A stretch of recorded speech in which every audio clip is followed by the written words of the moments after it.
Hello everyone, I Professor Reshma Kotwani once again welcome you all on your own educational YouTube channel English World. Today's video will be very important for all my dear students because in today's video we are going to understand one of the most important topics of English grammar, which is direct and indirect speech, and this topic is also called as reported speech. As you all know, this topic is very important from board exam point of view. वैसे तो ये topic सारे students के लिए important है, बहुत ही important है, but जो स्टूडेंट्स 10th और 12th स्टैंडर्ड में है उनके लिए वीडियो थोड़ा ज्यादा इंपॉर्टेंट होने वाला है। और इस एक वीडियो में आपको ये टॉपिक डायरेक्ट इनडायरेक्ट स्पीच बहुत ही अच्छे से समझ में आने वाला है, इसकी गारंटी मैं आपको देती हूँ। अब आप मेरा ये वीडियो क्यों देखो, इसके रीजन है कि ये जो टॉपिक है वो आपके लिए बहुत ही इंपॉर्टेंट होने वाला है और ये टॉपिक मैं आपको बहुत ही सिंपल तरीके से सिखाने वाली हूँ। इतने सिंपल तरीके से आपने डायरेक्ट इनडायरेक्ट स्पीच कभी नहीं सीखा होगा। इस एक वीडियो में आपको ये पूरा टॉपिक बहुत अच्छे से समझ में आ जाएगा। ओके, तो आइए स्टार्ट करते हैं इस वीडियो को। उससे पहले अगर आपने मेरे चैनल को अभी तक सब्सक्राइब नहीं किया है तो जल्दी से सब्सक्राइब कर लीजिए, और जो भी आपके फ्रेंड्स हैं जिनको ये टॉपिक सीखना है और अभी तक बहुत डिफिकल्ट लगता है उनसे जल्दी से ये वीडियो शेयर कर लीजिए। ये वीडियो एंड तक देखिए क्योंकि इस एक ही वीडियो में आप पूरा टॉपिक बहुत अच्छे से समझने वाले हो। ओके, तो आइए चलिए स्टार्ट करते हैं हमारा important topic direct indirect speech. My dear students, in your exam you will get a sentence of direct speech and you will be supposed to change that sentence of direct speech into indirect speech. So you must know what is direct speech and what is indirect speech. आपको ये पता होना बहुत ही जरूरी है कि direct speech क्या होता है और इनडायरेक्ट स्पीच क्या होता है। सपोज अगर मैं आपसे बात कर रही हूँ और मैं आपको बोल रही हूँ शाम के 5 बजे है और मैं आपको बोल रही हूँ कि आई एम नॉट फीलिंग वेल, मेरी तबीयत ठीक नहीं है, और यही बात जब आप आपके फ्रेंड को बताते हो और आप आपके फ्रेंड को बोलते हो कि मुझे टीचर ने शाम को 5 बजे ऐसा बोला लेक्चर में कि आई एम नॉट फीलिंग वेल, मतलब आपने सेम एग्जैक्ट वर्ड्स यूज किए जो मैंने आपको बोले थे। ओके, तो जब भी आप सेम एग्जैक्ट वर्ड्स यूज करते हो जो आपको किसी ने बोले हैं, जब आप तीसरे इंसान को बताते हो सेम एग्जैक्ट वर्ड्स यूज करते हो वो फर्स्ट पर्सन के, तो जब आप सेम एग्जैक्ट वर्ड यूज करोगे तो आप जो स्पीच बोलोगे वो स्पीच होगी डायरेक्ट स्पीच। बट अगर आप ऐसा ना बोल के अपने फ्रेंड को ऐसा बताते हो कि शाम के लेक्चर में टीचर ने मुझे बोला था कि वो ठीक नहीं थे, मैंने आपको बोला कि मैं ठीक नहीं हूं, बट आपने यही बात जब थर्ड इंसान को, थर्ड पर्सन को रिपोर्ट की तो व्हाट डिड यू से कि she was not feeling well, वो ठीक नहीं थी, उन्हें ठीक नहीं लग रहा था। तो आपने क्या किया, अपने वर्ड्स यूज किए मेरी बात बताने के लिए। तो जब आप खुद के words, when you use your own words to report what first person has said, then the sentence which you will use to report to third person, that sentence will be called as indirect speech। ठीक है, तो direct speech में आपने देखा होगा हमेशा inverted commas रहते हैं, वेयर एज इनडायरेक्ट स्पीच में आप अपने वर्ड्स यूज करते हो। तो जब आप खुद के वर्ड्स यूज करने लगते हो कोई बात बताने के लिए तो आपको इन्वर्टेड कॉमास यूज करने की जरूरत नहीं पड़ती है। तो एक सिंपल एग्जाम्पल से हम चारों रूल्स बहुत अच्छे से सीख लेंगे। जैसे अगर मैंने आपको बोला कि आई एम नॉट फीलिंग वेल, मैं ठीक नहीं हूं, तो यही बात जब आपने आपके फ्रेंड को बताई तो आपने क्या बोला, वो ठीक नहीं थे। मैंने बोला मैं ठीक नहीं हूं, आपने मैं को वो में चेंज कर लिया। मैंने बोला मैं ठीक नहीं हूं, बट आपने क्या बोला, वो ठीक नहीं थे, तो आपने है को थे में चेंज किया। इट मीन्स आपने टेंस भी चेंज किया, आपने प्रोनाउन भी चेंज कर लिया और आपने इन्वर्टेड कॉमास भी रिमूव कर लिए क्योंकि आप आपके वर्ड्स यूज कर रहे हो। तो यही कुछ रूल्स है डायरेक्ट से इनडायरेक्ट में चेंज करने के लिए। जब भी आप एक डायरेक्ट स्पीच के सेंटेंस को इनडायरेक्ट में चेंज करते हो तो सबसे पहले आपको यह ध्यान रखना है कि इन्वर्टेड कॉमास और कॉमा आपको यूज नहीं करना है। पहले सबसे पहला रूल है हमारा कि हमें इन्वर्टेड कॉमास को रिमूव करना है। You have to remove inverted commas. तो फर्स्ट रूल हमने अच्छे से समझ लिया कि हमें इन्वर्टेड कॉमास रिमूव करने। ये देखिए, Reema said comma I am not feeling well. अब ये जो सेंटेंस है ये डायरेक्ट स्पीच है, आपको इसे इनडायरेक्ट में चेंज करना है। तो when you will change this sentence into indirect speech, what you will do, you will apply this first rule. आपको इन्वर्टेड कॉमास रिमूव करने हैं क्योंकि आप खुद के शब्द यूज करोगे, रीमा के कहे हुए शब्द यूज नहीं करोगे। जब रीमा के कहे हुए शब्द यूज होंगे तभी ही इन्वर्टेड कॉमा आएगा। ओके, तो इनडायरेक्ट स्पीच का first rule is you have to remove inverted commas. Then ये जो कॉमा है, इस रिपोर्टेड वर्ब के बाद ये जो कॉमा दिया हुआ है, you will remove this comma and you will use that in the place of this comma. आपको ये कॉमा रिमूव करना है और ये कॉमा रिमूव करने के बाद आपको यूज करना है that. Okay, this is our second rule. उसके बाद थर्ड और फोर्थ रूल जो है वो मैंने आपको एग्जाम्पल में समझाया था, और वो क्यों अप्लाई करते हैं ध्यान से सुनिए। जैसे अगर मैं आपको बोल रही हूँ 5 बजे, शाम के 5 बजे मैं आपको बोल रही हूँ आई एम नॉट फीलिंग वेल, और वही बात आप आपके फ्रेंड को बताते हो तो कुछ टाइम बाद बताओगे, जाहिर सी बात, या तो लेक्चर खत्म होने के बाद या तो मेरे बताने के बाद। अगर 5 बजे हमारा कॉन्वर्सेशन हो रहा है, मैं आपको बोलती हूँ कि मेरी तबीयत ठीक नहीं है, कुछ टाइम बाद 5:01 को आप आपके फ्रेंड को बताओगे, सुनो सुनो मैं टीचर ने बोला था कि उनकी तबीयत ठीक नहीं है, she was not feeling well. तो आप क्या बोलोगे? 5:01 को बोलोगे, बट हमारे बीच में बात कब हुई है? 5 बजे। इसका मतलब जब आप 5 मिनट बाद या 1 मिनट बाद बात करोगे तो आप पास्ट के बारे में बात करोगे, राइट, जो हमारे बीच में हुआ था। तो आप जब बात करोगे पास्ट के बारे में तो आप पास्ट टेंस यूज करोगे। इसीलिए जब आप सेंटेंस को डायरेक्ट स्पीच को इनडायरेक्ट में चेंज करोगे तो आपको टेंस भी चेंज करना है। पास्ट को प्रेजेंट को पास्ट करना है और पास्ट को पास्ट परफेक्ट करना है। आपको एग्जाम्पल से और समझ में आएगा। तो हमारा तीसरा रूल है changes in tense. Next last rule है हमारा चेंजेस इन प्रोनाउन। जैसे मैंने अगर आपको बोला कि मैं ठीक नहीं हूं, और आपने आपके फ्रेंड को ऐसे तो नहीं बोला मैं ठीक नहीं हूं, आपने क्या बोला? वो ठीक नहीं थी। तो अगर लड़की होगी तो यू विल यूज शी, लड़का होगा तो यू विल यूज ही। तो यहाँ पे रीमा लड़की है तो हम शी यूज करेंगे। तो लास्ट हमारा रूल है changes in pronoun. Our first rule is remove inverted commas, use that in the place of comma. Third rule is changes in tense and last rule is changes in pronoun. तो ये 4 rules है जो आपको समझने हैं और याद रखने हैं। यहीं पे खत्म नहीं होता है डायरेक्ट इनडायरेक्ट स्पीच, और बहुत लंबा है ये वीडियो, थोड़ा सा लंबा जाएगा क्योंकि ये टॉपिक थोड़ा वास्ट है और आपको डिटेल में समझना है। ठीक है, तो ये चारों रूल्स आई होप आप लोगों को समझ में आए।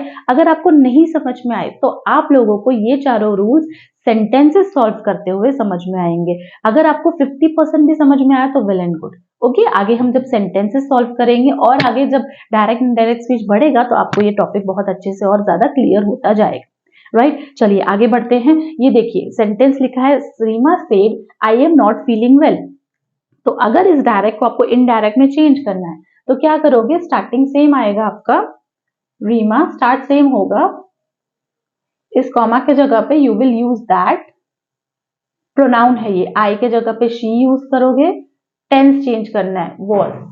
ओके, इन्वर्टेड कॉमास रिमूव किए हमने, उसके बाद दैट यूज किया, प्रोनाउन एंड टेंस चेंज किया, remaining same, feeling well. Okay, Reema said that she was not feeling well.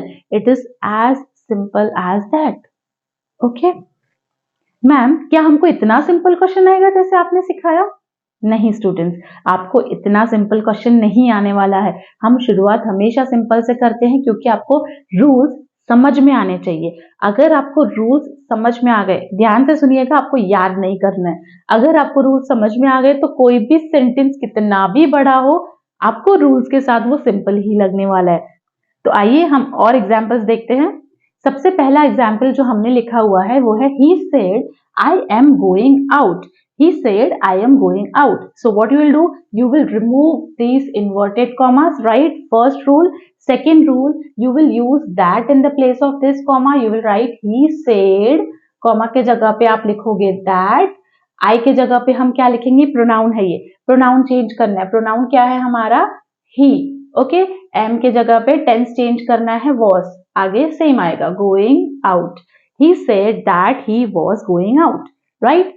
तो ये इतना सिंपल था। हमने पहले इन्वर्टेड कॉमास रिमूव किए, उसके बाद दैट यूज किया, टेंस चेंज किया और प्रोनाउन चेंज किया। ओके, टेंस और प्रोनाउन क्यों चेंज करना है ये मैंने आपको ऑलरेडी बता दिया है। नेक्स्ट सेंटेंस हम सॉल्व करते हैं। Reema said comma I am walking along the street. Reema said, answer will be Reema said, comma के प्लेस पे we will use that and inverted commas remove करेंगे, I she and am will be converted into was। walking along the street will be written same as given in the question. अगर आपको यहाँ तक कुछ भी doubt है, rules समझने तक अगर आपको कुछ भी डाउट है तो आप इस वीडियो को फिर से देखिए, फिर से रूल समझिए, उसके बाद ही हम आगे बढ़ सकते हैं, उसके बाद ही आप आगे समझ सकते हो। तो चलिए स्टार्ट करते हैं, आगे देखते हैं। अब जो मैंने सेंटेंसेस यूज किए, आई am not feeling well, I am going out, I am walking along the street, ये जो सारे सेंटेंसेस हैं, ये सेंटेंसेस आप बता सकते हैं कौन से टाइप के हैं? अगर आप बता सकते हैं, आपको पता है, तो आप प्लीज कमेंट सेक्शन में मुझे बता दीजिए। आपके कमेंट्स पढ़ के मुझे बहुत ही अच्छा लगता है। तो ये जो सेंटेंसेस हैं वो सब असर्टिव सेंटेंसेस हैं। यस, ये सब कौन से सेंटेंसेस हैं? ये सब असर्टिव सेंटेंसेस है। असर्टिव सेंटेंसेस क्या होते हैं? जो सेंटेंस के पीछे आप फुल स्टॉप देखते हो, मतलब सिंपली आपको कुछ बताया जाता है, ठीक है, मैं यहाँ जा रही हूँ, मैं ठीक नहीं हूँ, ठीक है, आपको ये सारी सेंटेंसेस में सिर्फ इन्फो दिया जाता है, इंफॉर्मेशन दिया जाता है। बट क्या अगर कोई आपसे सवाल पूछेगा, तो जैसे व्हाट आर यू डूइंग, तो आप डायरेक्ट स्पीच को कैसे चेंज करोगे इनडायरेक्ट में? अगर कोई आपसे काम करने के लिए बोलता है, जैसे please complete my homework, go and shut the door, अगर आपको कोई ऑर्डर देता है, अगर आपसे कोई रिक्वेस्ट करता है कोई काम करने के लिए, या आपसे कोई सवाल पूछता है, अगर आपको कोई चौक के कोई इंफॉर्मेशन देता है, oh shit I lost my purse, अगर कोई ऐसा आपको बोलता है दुखी होके, फीलिंग्स बताता है, तो आप उस डायरेक्ट स्पीच को इनडायरेक्ट में कैसे चेंज करोगे, हम वो समझते हैं। ओके, तो डायरेक्ट इनडायरेक्ट स्पीच के साथ अब आगे बढ़ते हैं। As far as direct indirect speech is concern, हम लोगों को ये समझना है कि there are 4 types of sentences, right? As far as direct speech and indirect speech is concern, there are 4 types of sentences. Direct से इनडायरेक्ट करने के लिए आपको एग्जाम में यही 4 तरीके के सेंटेंसेस आएंगे, इससे ज्यादा कुछ नहीं। अब ये चारों सेंटेंसेस को चेंज करने के रूल सेम है क्या? Yes, almost around 80% rules same है। माइनर चेंजेस है रूल्स में। अगर आपको पहले के 4 रूल्स बहुत अच्छे से आते हैं तो ये माइनर चेंजेस आप इजीली समझ सकते हो, राइट? तो स्टार्ट करते हैं हम टाइप्स ऑफ सेंटेंसेस, पहले समझ लेते हैं ये क्या होते हैं। असर्टिव सेंटेंस, तो मैंने जो आपको 4 रूल्स बताए वैसे ही रूल्स लगेंगे असर्टिव सेंटेंस में। और असर्टिव सेंटेंस क्या होता है? जिस सेंटेंस के पीछे फुल स्टॉप आता है, जैसे I am not feeling well, I am going out, she is doing well, she is very pretty, she is beautiful, I am beautiful, you are a doctor. ये सारे सेंटेंसेस जो हैं सिर्फ इंफॉर्मेशन देते हैं, और ये सब सेंटेंसेस असर्टिव सेंटेंसेस हैं। अब आगे बढ़ते हैं। असर्टिव सेंटेंस के बाद है नेक्स्ट हमारा sentence imperative sentence. Now what is an imperative sentence? अगर आपको कोई रिक्वेस्ट करता है कोई काम करने के लिए, या कोई ऑर्डर करता है, तो आप वो सेंटेंस समझ जाना कि इंपरेटिव सेंटेंस है। इंपरेटिव सेंटेंस हमेशा वर्ब से शुरू होता है। यस, इंपरेटिव सेंटेंस हमेशा कोई क्रिया, कोई एक्टिविटी, कोई वर्ब से शुरू होता है, ठीक है? जैसे अगर मैं आपको बोलूंगी close the door, close verb है, तो ये सेंटेंस कौन सा हुआ? Imperative sentence. Please open the door, अब इसमें इंपरेटिव ओपन से शुरू हुआ, प्लीज एक एक्सप्रेशन था, तो सेंटेंस जाहिर सी बात है कि ओपन से शुरू हुआ, तो ओपन एक वर्ब है, तो ये सेंटेंस कौन सा है? इंपरेटिव सेंटेंस, ठीक है? इंपरेटिव सेंटेंस बेसिकली एक ऑर्डर या रिक्वेस्ट किया जाता है किसी से, तो उस सेंटेंस को इंपरेटिव बोलते हैं। और उसमें रूल्स कैसे लगते हैं वो मैं आपको आगे बताऊंगी, वो कॉमन रूल्स को आपको याद रखने ही है। उनमें क्या चेंजेस है वो मैं आपको इंपरेटिव सेंटेंस सॉल्व करते वक्त बताऊंगी। अब नेक्स्ट है हमारा इंटरोगेटिव सेंटेंस। अब इंटरोगेटिव सेंटेंस क्या होता है? जब आपसे कोई क्वेश्चन पूछा जाता है, तो वो क्वेश्चन वाले सेंटेंस को हम इंटरोगेटिव सेंटेंस बोलते हैं। लाइक अगर मैं आपको बोल रही हूँ what are you doing, how are you, will you do my work, can you complete my homework, ये सब क्या है? मैं आपसे सवाल पूछ रही हूँ। इट मीन्स ये सेंटेंसेस जो मैंने डायरेक्ट स्पीच में यूज किए, ये कौन से सेंटेंसेस थे?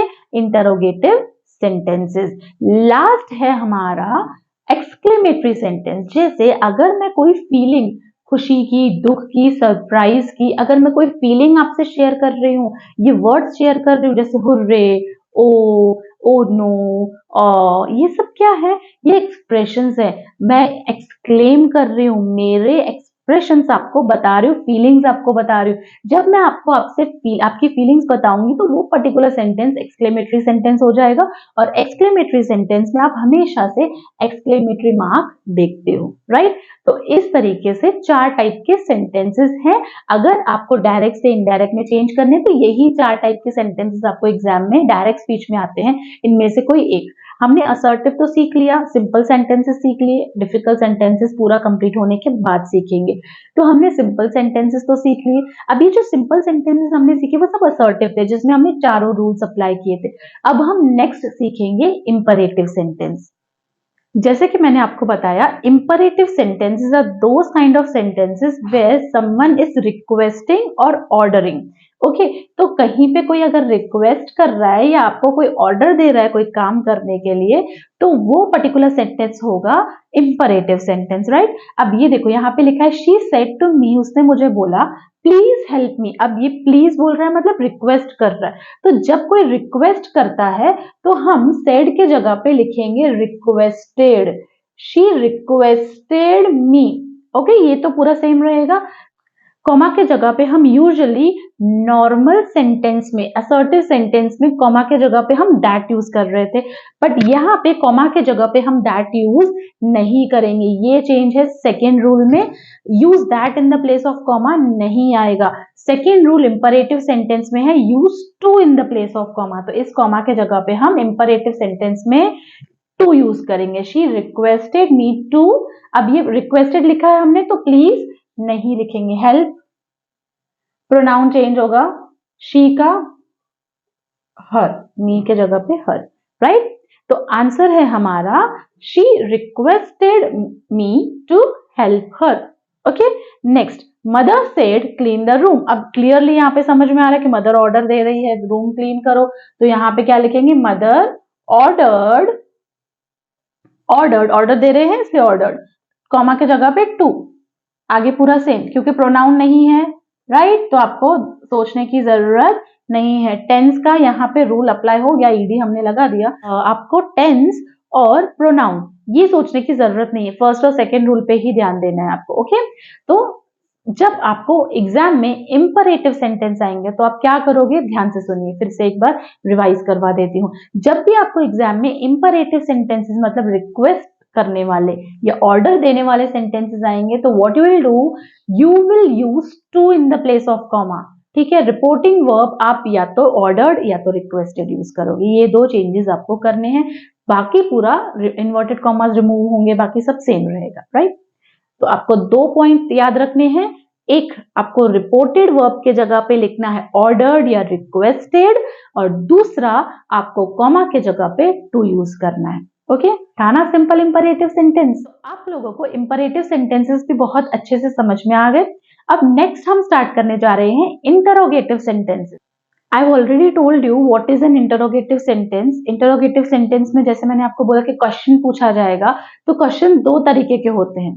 ओके, अब ऐसे क्वेश्चन स्टार्ट होते हैं, जैसे पहला क्वेश्चन हमने लिखा है, Ashok said Rupa what is your task. मतलब एक तरीके का क्वेश्चन ऐसा है जो WH से स्टार्ट होता है, what, how, when, where, whom, who, इन सबसे चालू होने वाले शब्द एक तरीके के हैं जो WH क्वेश्चन से स्टार्ट होते हैं, और दूसरे तरीके का जो इंटरोगेटिव सेंटेंस है वो WH से स्टार्ट नहीं होता है, वो वर्ब से स्टार्ट होता है, हेल्पिंग वर्ब से, जैसे are, will, shall, do, doesn't, इन सब से स्टार्ट होता है। जैसे यहाँ पे लिखा है आर यू वर्किंग टुमारो, क्या तुम कल काम कर रही हो। ओके, तो ये सब क्या है, टाइप्स ऑफ इंटरोगेटिव सेंटेंस है। तो इंटरोगेटिव सेंटेंस दो प्रकार के होते हैं, एक WH होता है और दूसरा ऐसा होता है जो WH से शुरू ना होकर किसी भी हेल्पिंग वर्ब से शुरू होता है। तो इन दोनों केस में थोड़ा सा रूल्स अप्लाई करने में डिफरेंस है। अगेन आपको वो चारों रूल्स याद रखने हैं। पहला रूल, रिमूव इन्वर्टेड कॉमास, दूसरा rule, use that in the place of comma, तीसरा rule, changes in tense, and last is changes in pronoun. ये सब आपको याद रखने हैं। तो इंटरोगेटिव सेंटेंस जब आप सॉल्व करोगे तो पहला रूल विल बी सेम जैसा पहले था, रिमूव इन्वर्टेड कॉमास।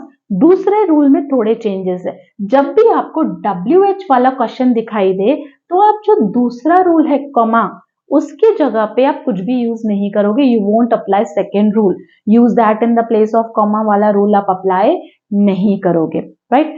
अगर आप लोगों को आर, विल, शेल मतलब WH छोड़ के कोई और शब्द से शुरू होने वाला इंटरोगेटिव सेंटेंस आपको मिलता है तो कॉमा के जगह पे इंस्टेड ऑफ यूजिंग दैट आप इफ या वेदर यूज करोगे। Once again I am repeating myself, जब भी आपको WH वाले इंटरोगेटिव सेंटेंस आएंगे तो आप कॉमा के जगह पे कुछ भी यूज नहीं करोगे, बट जब भी आपको WH छोड़ के कोई और तरीके का सेंटेंस पूछा जाएगा तब आप कॉमा के जगह पे इफ या वेदर यूज करोगे। आइए एग्जाम्पल देखते हैं। जैसे यहाँ पे लिखा है Ashok said Rupa comma what is your task. Ashok ने रूपा से पूछा कि तुम्हारा टास्क क्या है, तो आंसर आएगा अशोक पूछा है ना, ऑर्डर किया है नो, रिक्वेस्ट किया है नो, पूछा है तो आप यहाँ पे आस्क्ड लिखोगे या क्वेश्चन भी लिख सकते हो। अशोक आस्क्ड रूपा, कॉमा के जगह पे कुछ नहीं आएगा, वो रूल अप्लाई नहीं करना है। व्हाट इज का हो जाएगा वॉज, ये टेंस चेंज किया मैंने, यहाँ पे हमें प्रोनाउन चेंज करूंगी। व्हाट वॉज हर टास्क, रूपा से पूछा है वो लड़की है तो हर टास्क, राइट। आई होप आप लोगों को फर्स्ट एग्जाम्पल बहुत अच्छे से समझ में आ गया है। सेकेंड एग्जाम्पल देखते हैं। सेकेंड एग्जाम्पल में देखिए क्या है, he said me can you help me. उसने मुझसे पूछा कि क्या तुम मुझे हेल्प करोगी, वो क्वेश्चन पूछ रहा है ना। ही आस्क्ड मी कॉमा के जगह पे इफ या वेदर यूज करना है। As I said he asked me if, you के जगह पे आई, प्रोनाउन चेंज करेंगे, टेंस चेंज करेंगे, if I could help him. Okay, he asked me if I could help him और he asked me whether I could help him. Okay, तो इस तरीके से आपको इंटरोगेटिव सेंटेंस में सेम रूल्स तीनों अप्लाई करने, जैसे मैंने बोला, सिर्फ सेकेंड रूल में चेंज होगा। सेकेंड रूल में चेंज क्या होगा मैं एक बार फिर से आपको बता देती हूँ।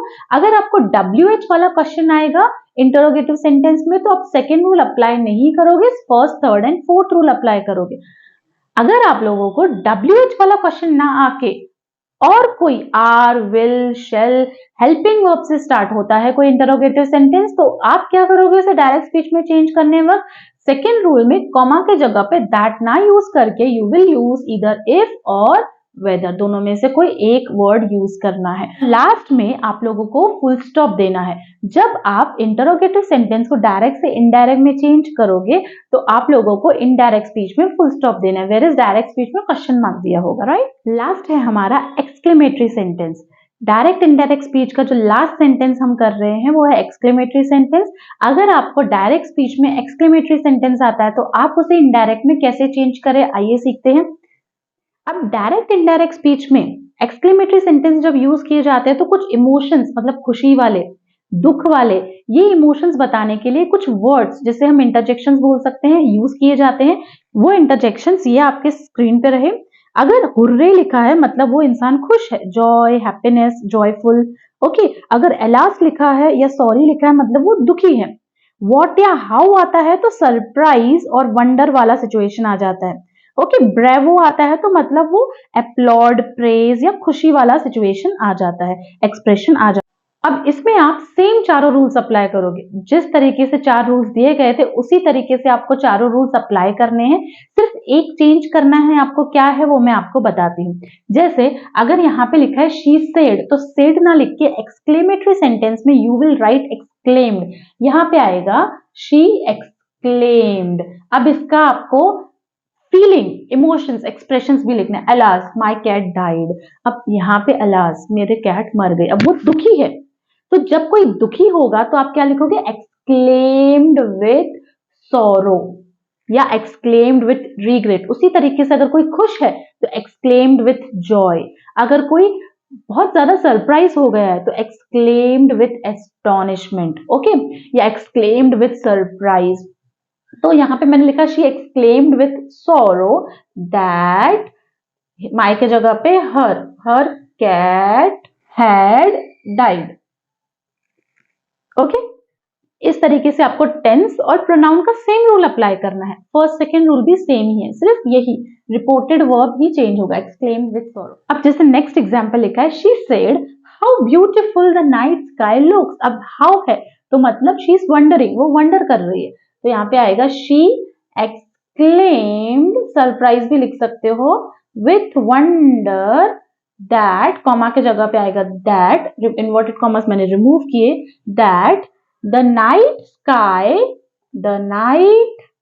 स्काई, इसमें कोई प्रोनाउन नहीं है तो मैं नहीं प्रोनाउन का रूल लगाऊंगी। नाइट स्काई लुक के बदले आएगा लुक्ड वेरी ब्यूटिफुल।